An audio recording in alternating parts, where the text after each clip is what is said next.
जय जवान जय किसान साथियों, बहुत ही अफसोस के साथ इस लापरवाही दुर्घटना को बता रहा हूं। आप इस वीडियो के माध्यम से इस दुर्घटना को देख सकते हैं।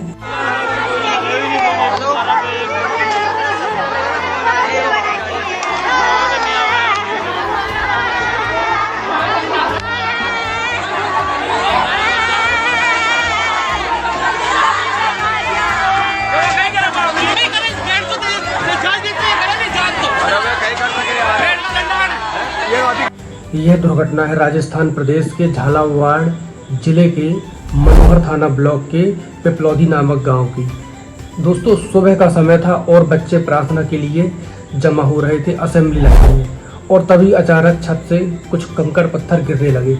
बच्चों ने वहां पर मौजूद शिक्षकों को बताया, लेकिन उन्होंने डांटते हुए उन्हें क्लास में जाने कहा।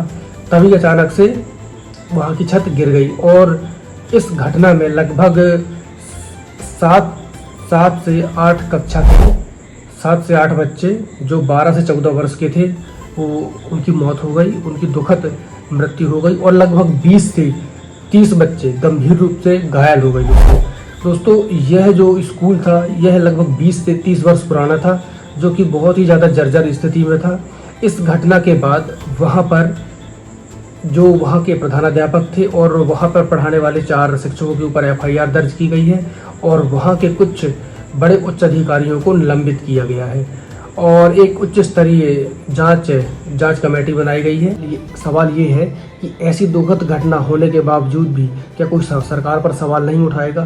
क्या भारत का भविष्य ऐसे जर्जर स्कूलों, ऐसे जर्जर हवाई जहाज़ों या पुलों में दबकर मरता रहेगा? क्या सरकार की कोई जवाबदारी नहीं है? क्या सरकार की अब कोई प्राथमिकता नहीं रह गई है? क्या शिक्षा सरकार की प्राथमिकता है भी या नहीं? दोस्तों, हमारी कुल GDP का शिक्षा का जो प्रतिशत है 2.9% है, जबकि राष्ट्रीय नीति में हमारा जो लक्ष्य है वह 6% का है। क्या हम 2.9% खर्च करके अपनी कुल GDP का विश्वगुरु बन जाएंगे? दोस्तों, वर्तमान में सरकारी स्कूलों की मरम्मत बहुत धीरे होती है या तो होती ही नहीं है। सरकारी स्कूलों की सुरक्षा ऑडिट समय पर न होने के कारण ही ऐसी गंभीर घटनाएं घट रही हैं। दोस्तों, वर्तमान की जो सरकार है वह निजी स्कूलों को ज़्यादा बढ़ावा दे रही है, जिसके कारण से सरकारी स्कूलों की उपेक्षा की जा रही है।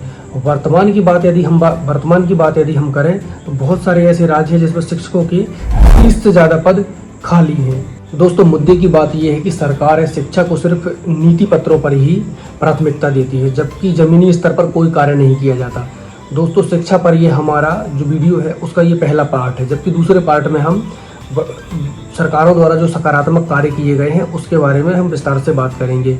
उसमें दोस्तों हम बात ये करेंगे जैसे कि शिक्षा की गारंटी, पहले की सरकारों ने शिक्षा की गारंटी दी, माने कानून बनाया, और कानून के तहत उन्होंने कहा कि हर बच्चे को पढ़ने का अधिकार है, वो भी मुफ्त में।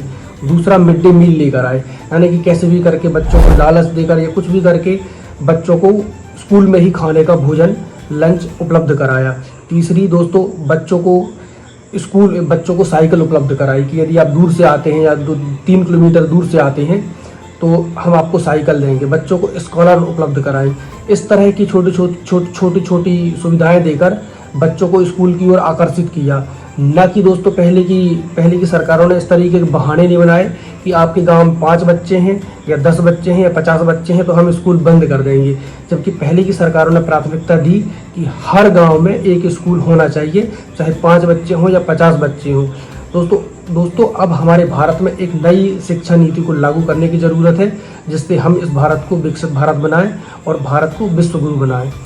दोस्तों, यह वीडियो आपको कैसा लगा, इस पर अपनी प्रतिक्रिया जरूर दीजिए, सुझाव दीजिए, और हम इस वीडियो में क्या क्या नई चीज़ें जोड़ सकते हैं। आपका बहुत बहुत धन्यवाद। जय जवान जय किसान।